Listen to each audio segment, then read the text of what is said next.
You're listening to a 3CR podcast recorded in the 3CR Community Radio studio in Melbourne, Australia.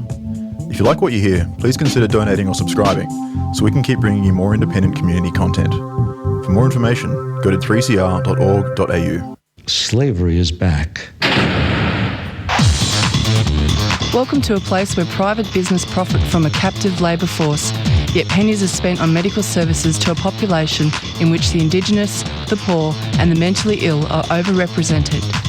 Where isolation, humiliation and degradation are facts of life. Welcome to prison. It depends who's telling the story, I suppose. The prisoners would have one view, the people who work in the prison system would have another, and I think it's up to people to decide where the truth is. Give government propaganda and the media spin doctors the flick. And check out Doin Time for news, views and tunes on prison issues from Guantanamo Bay to Christmas Island to prisons and detention centres everywhere. Every Monday at 4 p.m. on your community radio 3CR. We are still fired up and we're still talking about revolution. Hello and welcome to the Doin Time show. This is 3CR Community Radio, 855 AM on the dial, streaming live on www.3cr.org.au. And a warning that this episode of Doin Time contains audio descriptions of Aboriginal and Torres Strait Islander people who have died and graphic discussion of deaths in custody. I'm Marisa and I'll be taking you through for the next hour. Granting bail saves lives. The Allen government's proposed bail laws repeat past failures. Expansion of police powers are a violation of human rights. First up on the show, we will be speaking with Lee Carnie, Director of Policy and Advocacy at the Federation of Community Legal Centres, about the expansion of Draconian police powers.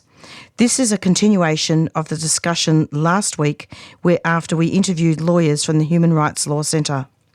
We will then hear from Nina, who is a speaker at the snap action of Apocham's Law, which took place on the steps of Parliament on the 18th of March 2025. Bail saves lives, and it happened on the steps of Parliament, and Nina is from Flatout. She's done some work there, and she will share her thoughts on the snap action regarding the bail laws. I'll also play some audio as well with her speech.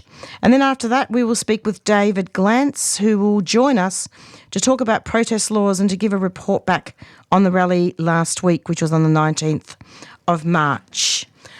I would now like to welcome Lee Carnie to the program. And Lee is going to speak to us about not only the expansion of the police powers, but I may ask them some questions also in regards to bail in general. Hello, Lee. Welcome to the program. Thanks so much for having me today. Lovely to have you indeed. Now, you're from the Federation of Community Legal Centres. Can you just talk a little bit about your role briefly? Sure. So the Federation of Community Legal Centres is the peak body for the state's 50 community legal centres.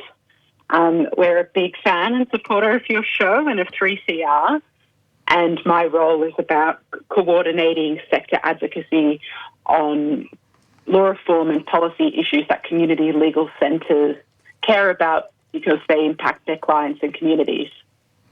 Fantastic. And I think I have interviewed people from the Federation over the years, mainly about women in prison, I think, in the past.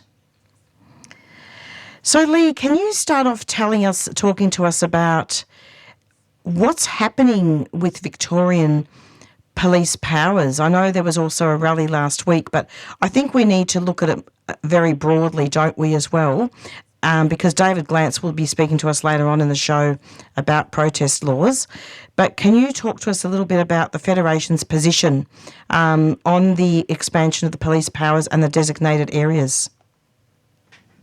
That's right. So last Tuesday night, the Victorian Parliament passed the amended Terrorism and Control of Weapons Amendment Bill, and there were some key changes in that bill that community legal centres strongly opposed. The main one was a new 6-month time limit for a new category of designated area in which Victoria Police would be able to search anyone without a warrant or a reasonable suspicion that someone has engaged in criminal activity, for example, that they might have a weapon on them, that might have illicit drugs on them. So in these designated areas, Victoria Police can search members of the public for no reason. And before this bill was passed last Tuesday night, but in the early hours of Wednesday morning, designated areas had a time limit of 12 hours.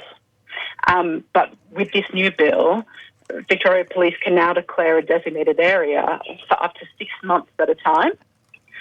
They do have to show that there's been multiple incidents of weapons-related violence or disorder in the past year in that location, and that it's necessary to prevent or deter any violence or disorder that's likely to occur. But our concern is that Victoria Police will use these new police powers to designate huge chunks of the Melbourne CBD, for example, for months at a time, which will allow them to stop and search people without a warrant or a reasonable suspicion that they've done anything wrong. And what we've seen when these laws have been rolled out in the past is that police are disproportionately stopping and searching people based on their appearance, their age, and their perceived racial background. We know from data that the Centre Against Racial Profiling has obtained through the Freedom of Information request that Aboriginal and Torres Strait Islander people are 11 times more likely to be stopped and searched by police without a warrant. And we know that, for example, African Australian people in Victoria are 6 times more likely to be stopped and searched by Victoria Police. But then when you compare the data, you see that of those searches, Victoria Police are actually less likely to find, any object than when they're searching people who are of Caucasian appearance. So we're very, very concerned as a community legal sector that this expansion in police powers will lead to racial profiling of racial minorities in Victoria and the expansion of police powers in ways that really can't be justified. So it really is a national disgrace that this is affecting marginalised communities. We're really disappointed that these laws have been rushed through. If you're hearing about this and you are asking yourself, why you didn't hear about it in the news, it's because they were really only announced in the last couple of weeks, and most of the media coverage has talked about the machete ban. But the real concern of the community legal sector is that these laws are more likely to be used in ways that entrench systemic racism by Victoria Police. We know that when police have discretionary powers, there's often evidence that they are unequally implemented and used against particular parts of our community. And a lot of the evidence, the Europe Justice Commission confirmed this. You've actually given a really concise account of how, and also given us a path forward, Lee, in regards to the way media needs to report things. So thank you very much for that. You understand.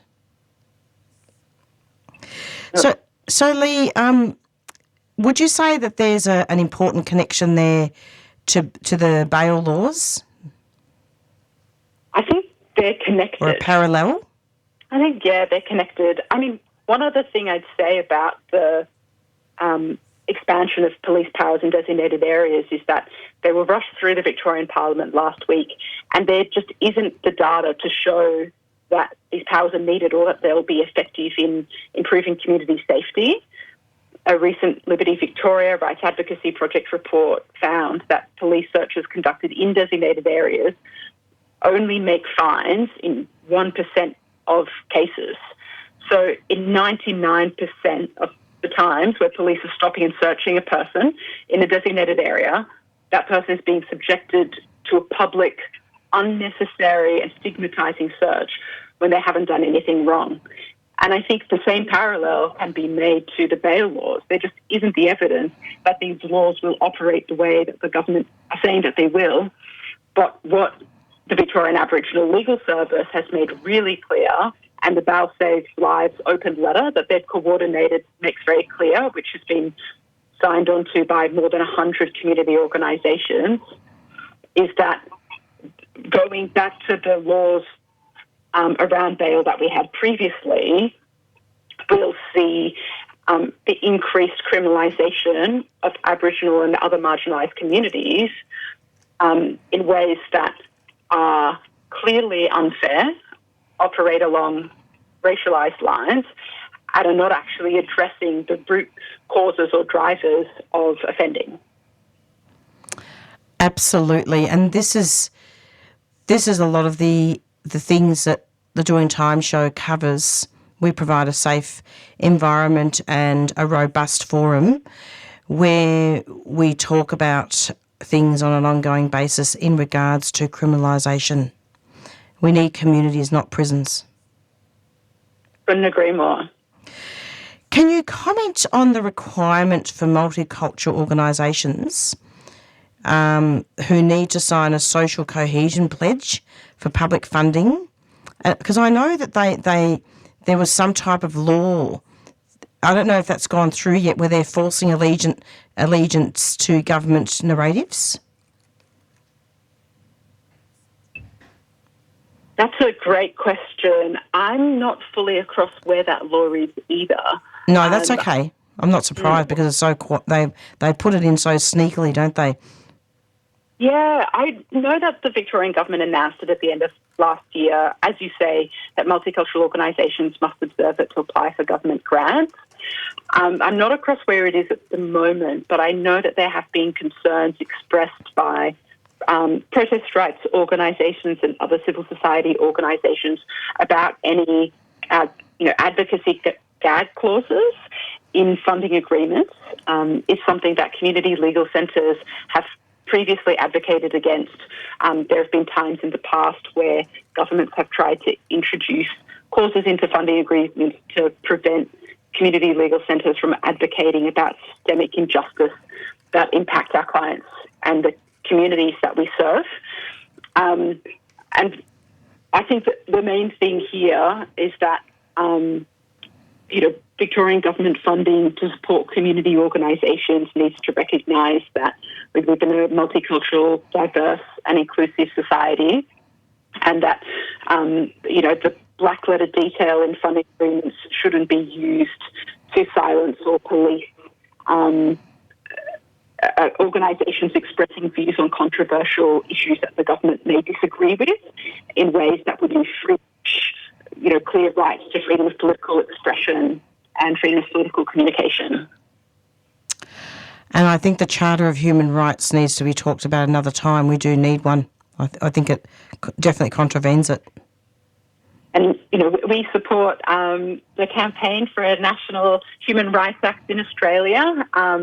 Something to note today when we're talking about the bail laws and the expansion of police search powers is that the Victorian government conceded, and they accepted last week, that these new police search powers are incompatible with Victoria's Charter of Human Rights, that they infringe on people's rights to privacy, the rights of children, that they're not that there are other means of addressing the concerns they have about community safety that are not going to be as significant an imposition on people's human rights, but they nonetheless decided to go ahead and pass them through Parliament. Lee, thank you so much for giving a fantastic account on the not so fantastic, laws that have come through. This is certainly becoming very similar to the Patriot Act in America. It really is disgusting, and we'll be keeping a lookout for, as will be lots of organisations. As will we. Thanks so much for having me on. Thanks a lot, Lee. Thanks. Bye-bye. Bye. And that was Lee Carnie from the Federation of Community Legal Centres speaking about Draconian expansion of police powers that are very dangerous to human rights? The law is part of our everyday lives, including when we buy something, use a service, have a job, or rent a house. The law can be used to help protect and support families when there is violence in the home or disputes over parenting arrangements. Sometimes we might need to understand the law to navigate specific government systems like Centrelink, getting a residency visa, or if we come into contact with the police. Community legal centres provide free, quality legal advice and assistance to help people with everyday legal problems. We focus on working with people who are experiencing disadvantage, such as financial hardship, family violence, homelessness, and discrimination. Community legal centres are independent, non-government organisations and can be found across Victoria and Australia. If you're experiencing a legal problem, your local community legal centre may be able to help. To find a community legal centre near you, visit the Federation of Community Legal Centres Victoria at www.fclc.org.au. A 3CR supporter.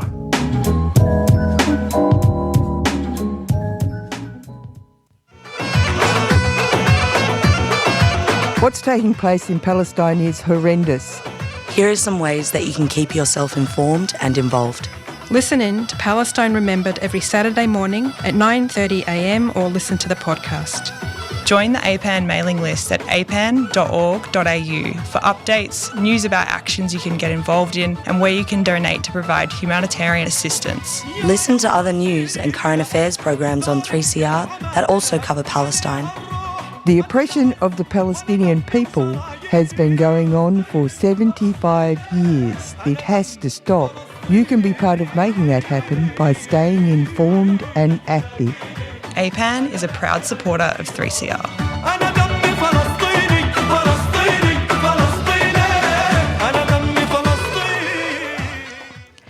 And in case you've just tuned in, this is 3CR Community Radio, Doin Time show. And I am going to be introducing a very special guest who has been on the show before and has also, I think, done some podcasts with 3CR. And I want to introduce Nina, who is one of the speakers at the Pockham's Law rally, and they were talking about bail laws. I'll just quickly read out the intro. Prior to this,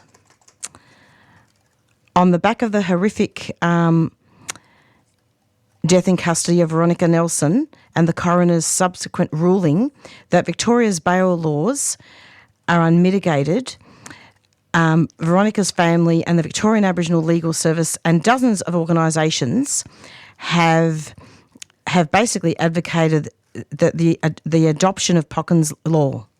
And there's a bit of history to that, which we talked about last week. I interviewed some lawyers from the Human Rights Law Centre, but let's cross over now to Nina and welcome her, and she's going to be joining us. She was a speaker at the rally, and she's going to talk about this in more detail, including her lived experience. Hi, Nina. Welcome to the program. Hello, Marisa. Can you hear me okay? Yeah, I can hear you. Don't worry. It's the day for technicals. I just had a computer freeze with my notes. Oh, dear. So, yeah, I can hear you're on air. Well, I did listen to that and I didn't notice at all. So I just gave away all my secrets. So lovely to have you. But look, Nina, can you talk about, you're doing some work at Flatout, aren't you, from Flatout? Yeah, I'm from Flatout. I'm the Family Violence Justice Project Coordinator there and also a member of the Fig Jam Collective, which stands for Formerly Incarcerated Girls Justice Advocates Melbourne, which is a collective all comprised of folks that have been to prison or had some form of an experience where their freedom had been taken, and they were their freedom had been taken. So, yeah, really, really pleased to be with you today, and thank you so much for inviting me on the show. Lovely to have you, and you come to the show with lived experience, isn't it?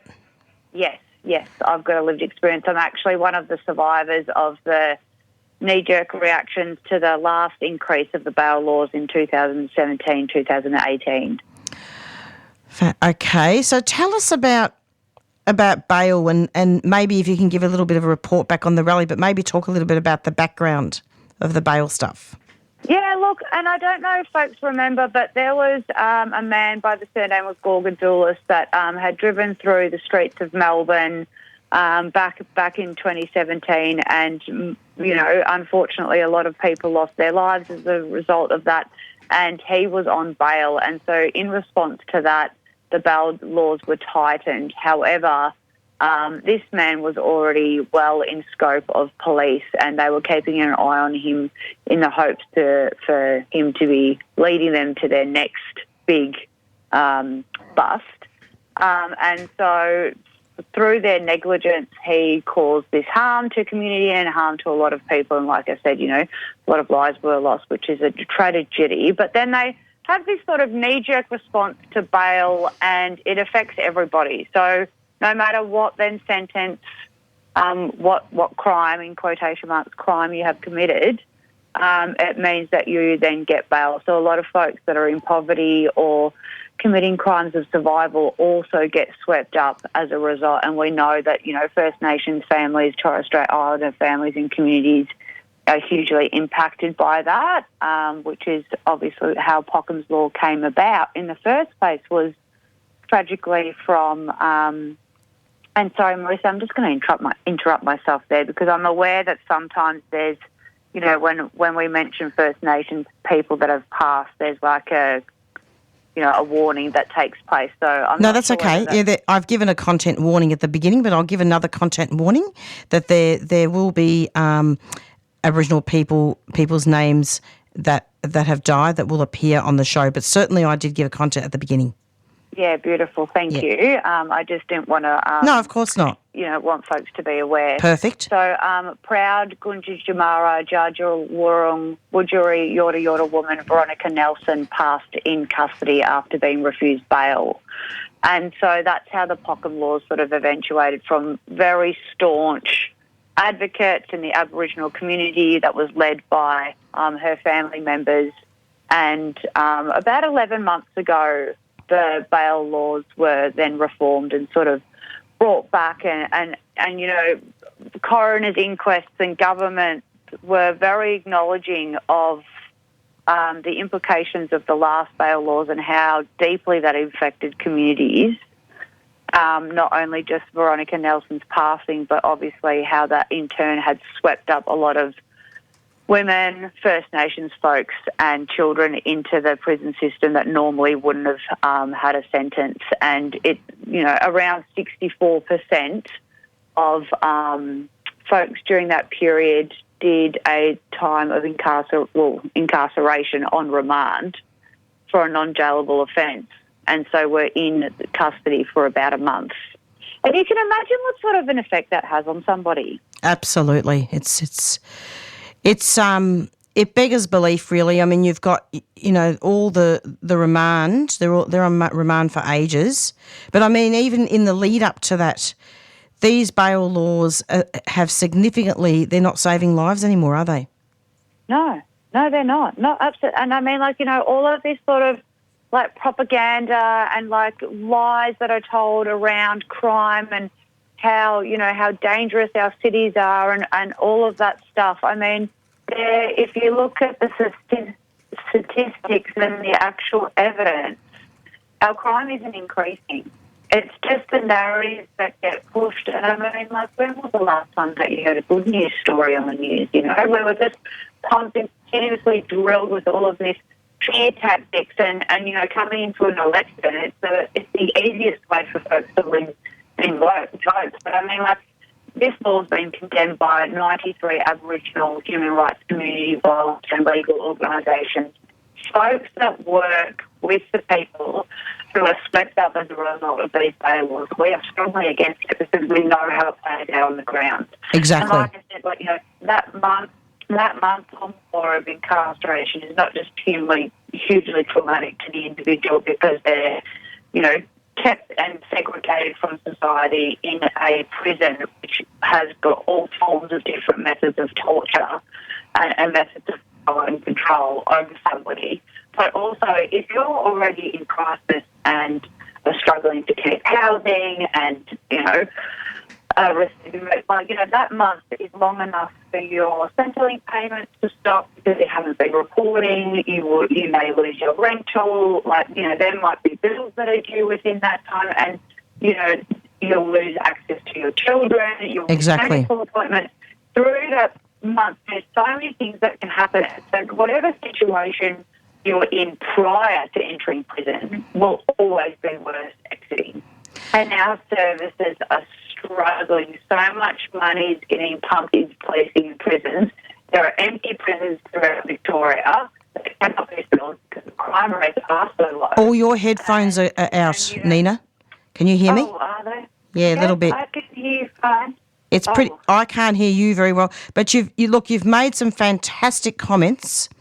Great comments about prison. But I'll tell you what we'll do, Nina, because I want to play your audio. Your speech. Yes. From the rally. So I think that's going to explain it really well. Beautiful. Because I can bet, I don't know what's happened, but something's happened with your headphones. Do you know what? It's because I live rural. Yeah, no, it's the delights of rural stuff. Yeah. But so Nina, can we have?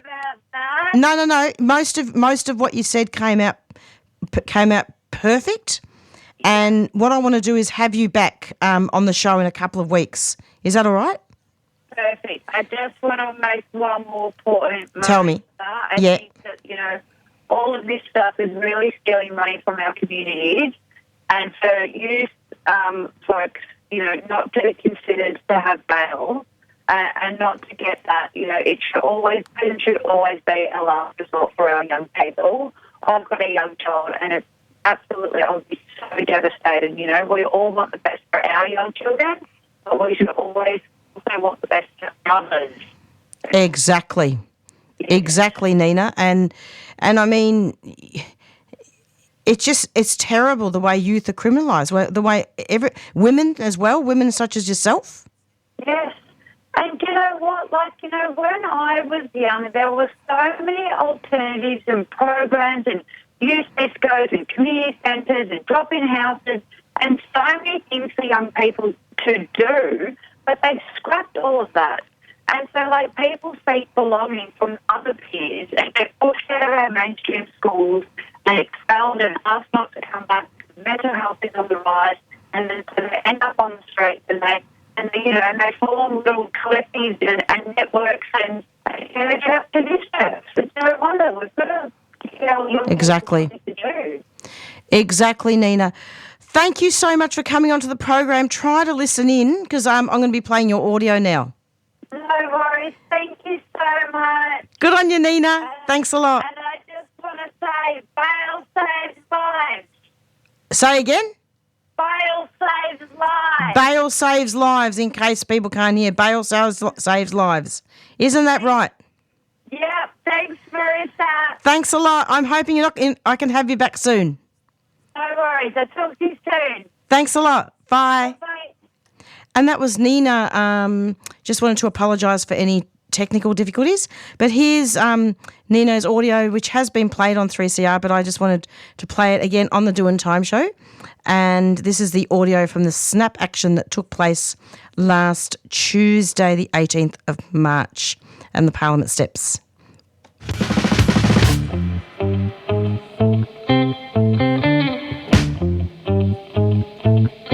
Celebrate all that unites us and host your own Feast for Freedom this autumn.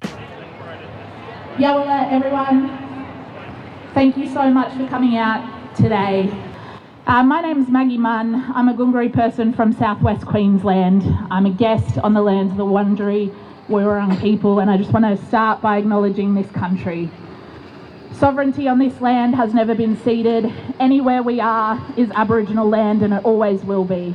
I want to pay my respects to the old people here of this country, the custodians and the traditional owners, and thank them for allowing us to gather and resist and protest oppression under this colony every day as they have for hundreds of years. We're here today to make it clear to this government that we strongly oppose these rubbish bail laws that they have introduced. We're here today to honour the countless lives that have been lost in police and prison custody because of laws like these. We're here today to make it clear that when the government talks about community safety, they're not talking about our communities. They're talking about white communities, rich communities, and communities that never have to worry about whether their children will be subject to these laws.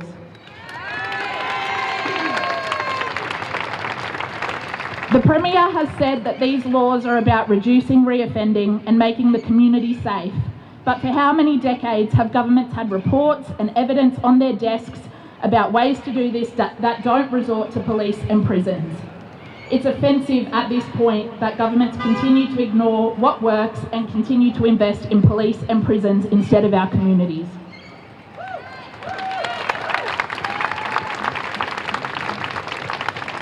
This afternoon, the government introduced into Parliament what they're claiming to be the toughest bail laws in the country. Imagine being proud of that. Imagine boasting about that. These laws follow a scary trend that is sweeping the nation to criminalise, incarcerate and punish people at the behest of vocal radio show hosts, influencers, mainstream media and other racists. We've seen this play out in Queensland with the adult time, adult crime laws, and in the Northern Territory where positive reforms for justice were undone in the blink of an eye under a new government.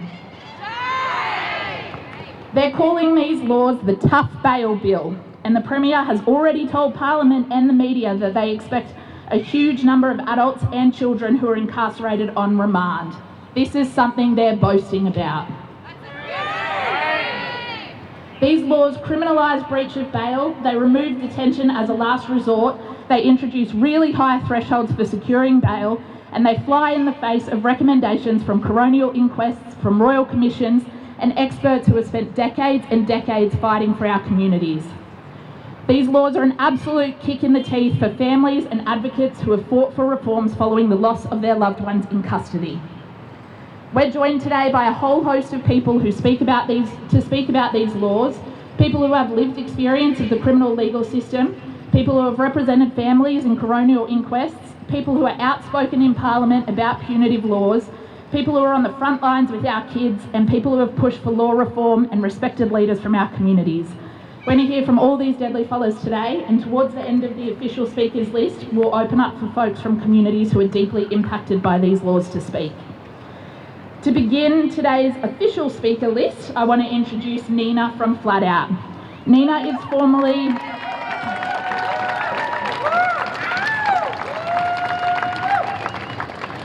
a formerly incarcerated woman and an abolitionist. She is the Family Violence Justice Coordinator at Flat Out, a statewide advocacy and support service for women, trans and gender diverse people and their children who have been criminalised, and a member of the Safe and Equal Expert Advisory Panel.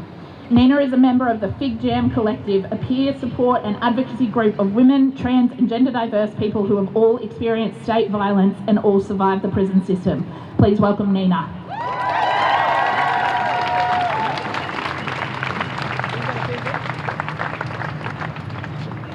Thanks, Maggie. Bail saves lives! Bail saves lives! Bail saves lives! Bail saves lives! Bail saves lives! Bail saves lives! What the fuck is happening in Victoria right now? Fucking police and prison state, I thought we were done with that. Justice, what a joke. It failed us then and it failed us now. Haven't we been here before? In 2018, 65% of women were locked up for less than a month and released without a sentence. I am one of those women. I'm feeling immense pressure to stand before you all today. Important to highlight are the massive rates of women being misidentified and other family violence related charges that women plead guilty for to get back to their children. For crimes of survival, poverty and drug use, being separated from our children breaks us. I feel a deep sadness. I'm confused and in fear. How can we call this justice when there is no bail? I am so angry. I'm livid, in fact. Our communities are still recovering. Families are still mourning, making our best attempts to rebuild our lives after the last bail fuck-ups. I want to scream at the Allen government not to use our lives as a power play in their attempt to win votes for the elections. Your fumbled choices will see more pain, more suffering, more heartache. It won't bring the children home. It won't make our streets safer. It will not stop the violence. People will not be safer using prisons. It will exacerbate the harm, exceed the suffering and struggles of our communities. Prisons are volatile, violent places of torture. Prisons cannot prevent violence. Disappearing people is not the answer. I want to know what happened to innocent until proven guilty. Prisons are full of people that society failed, not people who failed society. And doing a backflip on the laws will not make our communities safer. It will only further criminalise people for their survival. Support us, resource us, house us. This will make our communities safer. Punitive punishments to social issues will not solve the problem. Prisons traumatise and break people. We find it so hard to reintegrate back into community. A prison experience should be avoided at all costs. We are punished eternally, dealing with lifelong consequences, carrying around digital footprints that restrict us from being flourishing members of society. We can prevent this and create safety by offering different methods and solutions to struggles. Reducing hardships, increasing opportunities and addressing the suffering is what we need. The tough on crime is old and fucking boring. Be creative. Evidence shows it doesn't work, or prisons would be empty. Instead, they grow. Money pouring from our communities into policing. Evidence shows that the crime rate is low. Don't listen to the lies. Don't listen to the propaganda. Now, I'm not silencing the cries from safety from the mouths of many, from mothers crying that they want their sons home off the streets, scream when gangs approach, women not being safe in their homes or their streets. I agree, the violence must stop, but prisons are violent. We need to stop demonising our men. Patriarchal punitive responses punishes us all.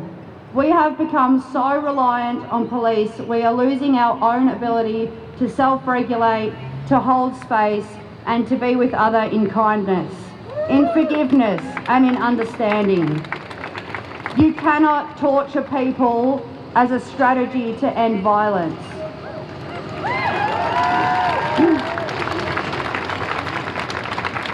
I think we need to ask ourselves, why are young people acting out? Our education systems are flawed and we aren't taught transformative approaches on how to hold people suffering. You punish and push troubled teens out of our schools and onto the streets. Parents are already trying to keep their heads above water, aimlessly treading to keep their lives on the ground with the exacerbated cost of living, dedicating all of their energies to put food on the table. Children are seeking connection, belonging and acceptance in their little hearts, and so they create networks and join gangs.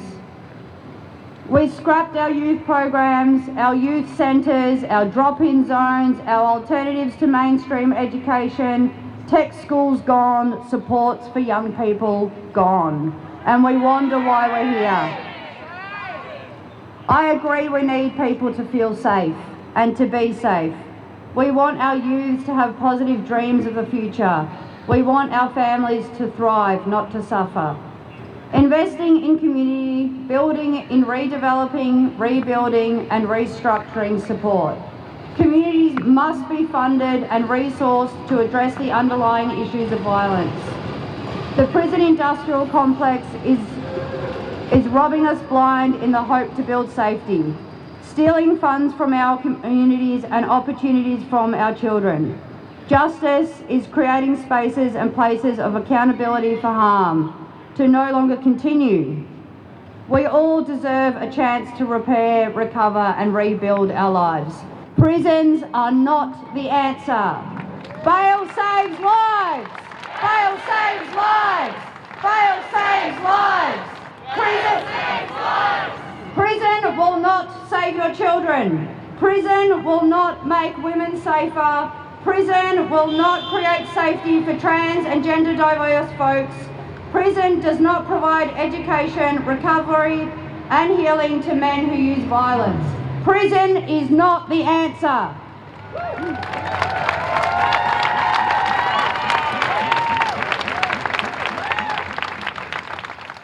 And you just heard some very powerful audio and a great speech from Nina, who was our previous interviewee, and the other speakers, some of the other speakers there at that SNAP action last Tuesday, the 18th of March, about the bail laws was Auntie Marjorie Thorpe, Maggie Munn, who was the rally facilitator, and Karen Fletcher.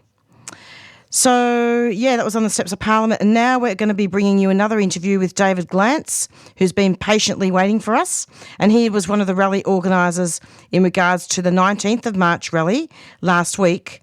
And this was about defending protest and looking at a continuation of the discussion about police powers. Hello, David. Welcome. Hi, Marisa. Thank you for having me. Lovely to have you, and thank you for waiting so patiently. David, I'd like to welcome you to the program. Can you just tell us a little bit about the background with what's happening with these very, very disturbing protest laws, and also give a report on the rally last week? Yeah, sure. Well, the Premier, Jacinta Allen, a week before Christmas, held a media conference where she said that the Labor Party would bring in legislation to limit the right to protest in 4 important areas. The first would be preventing people from wearing masks, specifically so that they could not protect themselves from capsicum spray from the cops. Secondly, that multicultural organisations would have to sign some kind of McCarthyist pledge of allegiance to social cohesion in order to get public funding, which is both racist and insulting. Thirdly, that people cannot bring certain flags, but more importantly, glue rope chains to protest, which is clearly an attempt to target environmental activists. And fourthly, that there would be safe zones around places of worship. And we've got a problem in the CBD because there's a lot of places of worship. Most of our rallies form up at the State Library. There's a church directly opposite. And when we protest at Parliament, we're 300 metres away from a synagogue. So what close to a place of worship means, we don't know until the bill has been tabled. But clearly there is the potential for protest in the CBD in particular to be limited by this legislation. And the starting point for Jacinta Allen was the weekly Palestine rally. We rallied again yesterday in the city in large numbers against the massive loss of life in Gaza, the re-invasion by the Israeli army. But the idea that the Palestinian rallies are a threat to the way we operate when we're standing up against genocide and mass murder is frankly insulting. And I think that sense came through very strongly in the rally last Wednesday. There were, and this is on a Wednesday evening after work, not an easy time to get people. On the steps of Parliament? Yeah, on the steps of Parliament and on a sitting day. We wanted to protest when the MPs and Jacinta Allen were going to be inside and potentially would see and hopefully hear our protest out on the steps. And despite the difficult time, we got the best part, probably of 1,000 people there. And I was blown away. It's a difficult time, and we're protesting against a law that hasn't even been tabled yet tabled yet in Parliament, yet many people recognise the threat to our ability to protest. And so we saw a really wide range of people: Palestine supporters, refugee supporters, climate and environmental activists of different stripes, union activists, people from across the left, a whole range of progressive people. And we had some fantastic speakers. Senator Lydia Thorpe, who you just played. And that was Nina. Nina, actually. Oh, was that Nina? I beg your pardon. Yeah, so that's right. She had lived experience of prison, and she spoke. But although both very strong women, strong people. Absolutely. Sorry, No, that's okay. I was hearing Lydia, but no disrespect to Nina. But we No, had of course Lydia Thorpe speak, Gabrielle de Vietri from the Greens. We had a refugee activist, Rati Baskaloti, Brad Homewood from XR, Christy Lee Tyrrell, who is a senior official with the Australian Services Union, Sem Fatal, who is a long COVID activist, Amin Abbas from Free Palestine Melbourne, and Jordan van der Lam, who is with Rahu and is also standing in the coming elections as a Victorian Socialist. So it was a big speaking platform, bigger than perhaps you'd normally have, but we were trying to capture the breadth of organisations who are at threat from this proposed legislation. Absolutely, and actually there were two actions. There was the bail action, Save Lives action, Pockham's Law on the Tuesday, and Lydia was at that one too.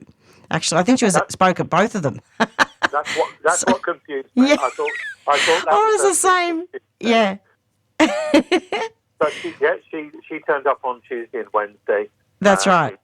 Very staunch, and we were very pleased to have her there. Absolutely. What was interesting was the police had a very low-key presence. There was a certain nervousness that the police might come in heavy, but actually their numbers were quite low. We very quickly spread out and filled the intersection outside Parliament because the crowd was big enough. We couldn't all squeeze onto the steps. And then we marched and we stopped in another intersection for speeches, and then we marched further and we went to Trades Hall. And the reason we went to Trades Hall was because of the statue of Zelda Deprano, which stands outside Trades Hall on Lygon Street. And for listeners who don't remember Zelda, she was an amazing working class woman fighter, most famous, she put in a lot of hard yards in the union movement. She was a communist, but most famous for chaining herself to the Commonwealth building in the early 1960s in the fight for equal pay for women. And the statue outside of Trades Hall has her there with her chain. Now, she today would be arrested before she even got to the protest by the police if the new legislation came through. She would be arrested and her chains would be seized. Yet the Labor Party and the trade union movement hail her as a hero. Well, if she was right to chain herself in the 1960s for equal pay for women, then people are right to chain themselves today for usually for environmental causes. So we marched to her statue to make a point that we walk in the footsteps of Zelda Deprano and other great fighters like her. So thank you so much for giving us that account. And you're right. And I was just thinking the same thing, that she definitely would have been arrested way before. So just to recap, so the measures proposed by Premier Jacinta Allen haven't passed yet, and they include a ban on wearing masks, preventing protesters from being COVID safe, and preventing the ability to shield from police using capsicum spray, restrictions on symbols of resistance including flags, and tools such as locks, ropes and glue, which you talked about. And that's essential, isn't it, for peaceful civil disobedience, and requirement for multicultural organisations to sign a social cohesion pledge for public funding. I mean, that is ludicrous. Like, we need to mobilise, David. We do, and the good news is, if these laws haven't passed, they actually haven't been tabled. Despite the fact Jacinta Allen told the media a week before Christmas that this was hugely urgent, and the implication was that Labor would stand up against these terrible Palestine rallies fomenting anti-Semitism, all this bullshit. Yeah. The reality is we are now pretty much at the end of March, or very close to the end of March. They haven't tabled the legislation. And in fact, I was looking at the parliamentary timetable, as you do when you're bored and you need some entertainment. They've got 3 sitting days in the first week of April, and then they don't come back to the middle of May, and I think they will be tied up with budget matters. So that means we've got time to get the message out to a lot more people. So the coalition, Defend Dissent Coalition activists who organise this rally will be meeting tomorrow evening. We'll be discussing next steps. At some point, I think we will be asking people to come out onto the streets again for a rally. We haven't decided time, date, place, but we know that we will need to inform more people, build up more union support, get the word out to more people, and ensure that the next rally is much, much bigger than the first one. So we've got time to breathe, to organise, to inform, to educate, and to agitate. But we certainly will be asking people to come out and protest again. So if people look on Instagram, Defend Dissent Coalition, we've got an account there, follow that, and you'll always get the updates. And we're encouraging people to sign a petition to Parliament, an open letter. You can find information through that Instagram page. David, thank you so much for coming onto the program. It's, as I said, this is truly disturbing, and it's just getting worse and worse, isn't it? Well, it's part of a pattern of increased repression. I mean, Labor just a couple of days ago passed legislation, and the headline was very much about them banning machetes. And I've never seen anybody take a machete to a protest yet in my life. Never. But actually, slid in alongside this was giving the police the ability to designate an area, and in the past they've been able to designate an area for 12 hours, and that gave them the right to stop anybody and search anybody. And they've used that a few times around protests where they claim there's going to be, the potential for violence. The police, under the new legislation, can now designate an area for 6 months. 6 months. And there only needs to be a very short break, and they can redesignate that area. So that is obviously opens up the possibility of police harassment of protesters. They could designate the area around State Parliament, and that means every time we go to a protest there, we run the risk of being stopped and frisked and harassed. But the truth is, I think that legislation is aimed first and foremost at young people in the outer suburbs, particularly young people of colour, where there has been this real sort of moral panic around crime levels. And I think it's quite possible that the police will designate big areas of Wyndham, Tarneit, Werribee, Caroline Springs and the like as designated areas for 6 months at a time, and then they'll stop people at random, except that you can be pretty certain the people they stop at random will be disproportionately black and brown.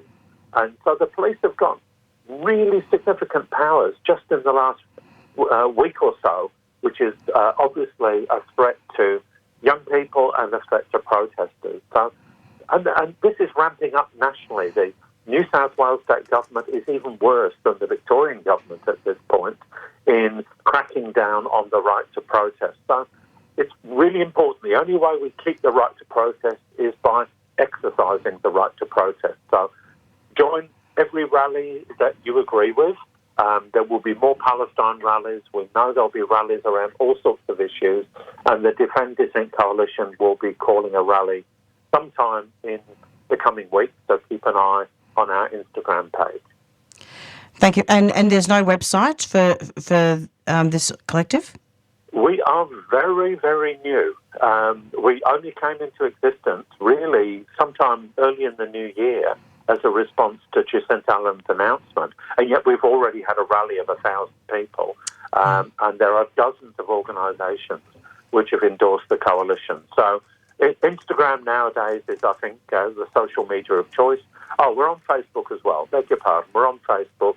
I'm sure all the other bells and whistles will come into play as we establish ourselves more firmly. But Defend Dissent Coalition on Instagram or Facebook will give you connections to both what we're saying up to now and what we will be saying in the coming weeks. Thank you very much, David. It was lovely to have you, and take care. Keep up the good work. Thank you. Thanks a lot. Bye-bye.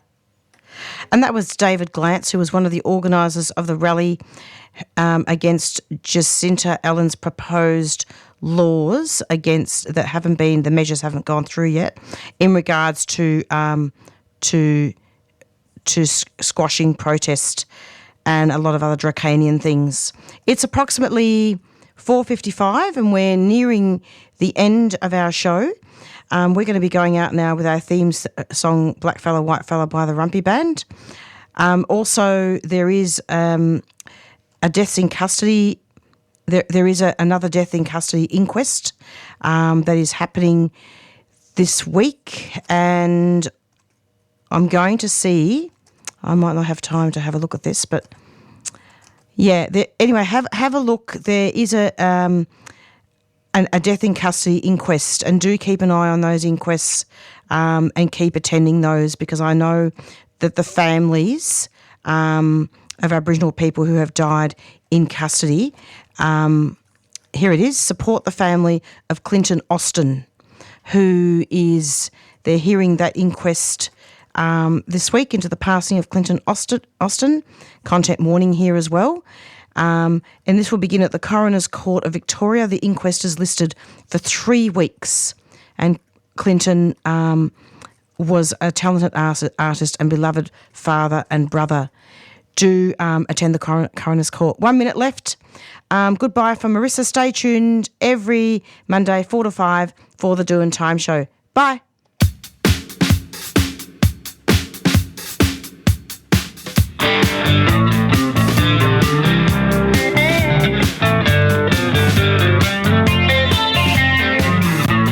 You've been listening to a 3CR podcast. If you found it valuable, please consider donating or subscribing to support independent community radio. To find out more, go to 3cr.org.au.